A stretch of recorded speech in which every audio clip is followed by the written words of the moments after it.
productividad, que por otro lado se encontraba en ese momento en su periodo expansivo más claro.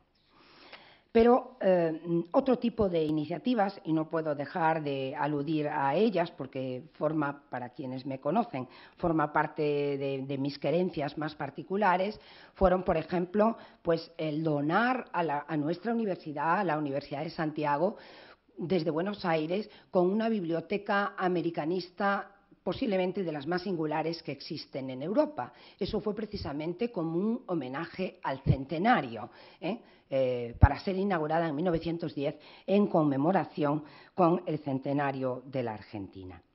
Pero en referencia a otros aspectos menos intelectuales, que yo creo que también interesa destacar, que desde el principio de 1910 la prensa española, tanto la prensa peninsular como la prensa étnica de los españoles en la Argentina, venía haciendo propaganda de una serie de cuestiones que no pueden pasar desapercibidas, como por ejemplo comprar de su propio peculio los terrenos que habrían de ser cedidos para la exposición universal, donde los productores españoles quisieran y pudieran tener lugar donde exhibir sus mercancías.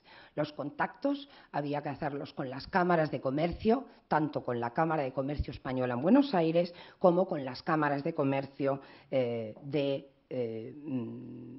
los distintos lugares de la península. Y no era este un asunto que tuviera poca importancia. José Carlos Mayner, en un artículo ya clásico sobre el tema del regeneracionismo hispanoamericanista, se ha referido al papel de la burguesía profesional como punta de lanza ideológica de esto que venimos en llamar regeneracionismo hispanoamericanista, al que detrás del discurso retórico estaban muy estrechamente vinculados los sectores del poder político local, las cámaras de comercio, las ligas de exportadores, las asociaciones de productores y de fabricantes, etcétera, que condujeron a los políticos a formular problemas regeneradores de alcance económico. Y valga como ejemplo, pues como decía antes, un ejemplo de carácter local, vinculado a Galicia, pero creo que sumamente expresivo de lo que estaba ocurriendo en aquel momento. La Cámara de Comercio de Vigo tuvo en el centenario argentino una participación realmente notoria, que no fue, por supuesto, gratuita, ¿no? De hecho, antes de las conmemoraciones de mayo, los intereses mercantiles de la ciudad de Vigo habían solicitado al ayuntamiento una adhesión pública en solidaridad con la República Argentina, que se celebró. Para ello, Vigo se encendió de luces, se vistió de blanco y celeste todos los balcones y proliferaron los discursos al estilo de los mismos intereses materiales, intelectuales, una sola y heroica historia, etcétera, etcétera, en relación a el estrechamiento de ese tipo de relaciones. Llegada la fecha del 25 de mayo, el Consulado de Argentina en Vigo repitió la fiesta. El alcalde le cursó un telegrama al presidente de la República Argentina y este le contestó a un alcalde de una ciudad española, se preocupó precisamente en contestarle. Evidentemente, detrás de estas pruebas de efusividad había cuestiones que aparentemente son menos evidentes, pero de carácter económico. De hecho, también traigo a colación que Vigo, cuando fue el viaje de Altamira, recorriendo América, quiso participar y pagó un secretario que acompañase a Altamira en su periplo americano. Es decir, no se perdía ninguna oportunidad para detrás de actividades de carácter intelectual, intensificar las relaciones comerciales en la línea de las actividades americanistas de los catalanes de la Casa América de Barcelona, que ya las había puesto en práctica desde hace tiempo.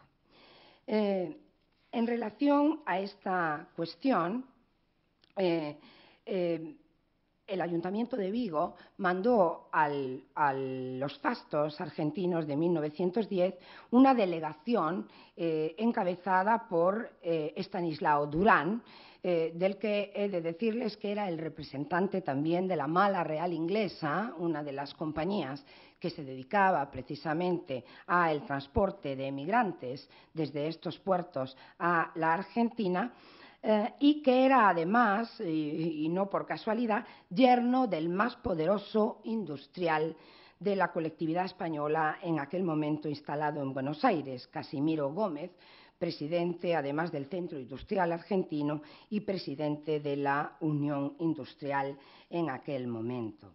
Así pues, el papel de Durán, como delegado de la Cámara de Comercio viguesa, bien pudiera adaptarse al fino humor de Santiago Rusiñol cuando decía de los delegados: no todos los que llegan aquí son inmigrantes. Aquí llega gente de muchas clases. Los que llegan más a menudo, sea por el centenario o por otros motivos, son unos señores que vienen de lejos, con buena ropa, con credenciales. Se les llama delegados.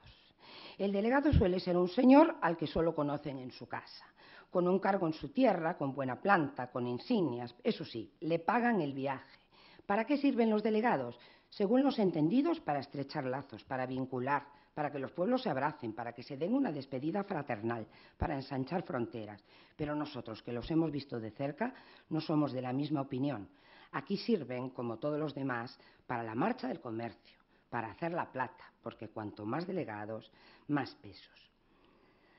Soy plenamente consciente de la fascinación que me ha producido la mirada de Rusiñol sobre las fiestas del centenario, que con sus luces y con sus sombras significó un antes y un después en su propia historia, en la de la Argentina y en sus relaciones con España. 200 años más tarde de aquel 25 de mayo de 1810 y a 100 de aquel primer centenario, démonos por satisfechos por poder reunirnos y reflexionar sobre estos procesos. Nada más. Muchas gracias.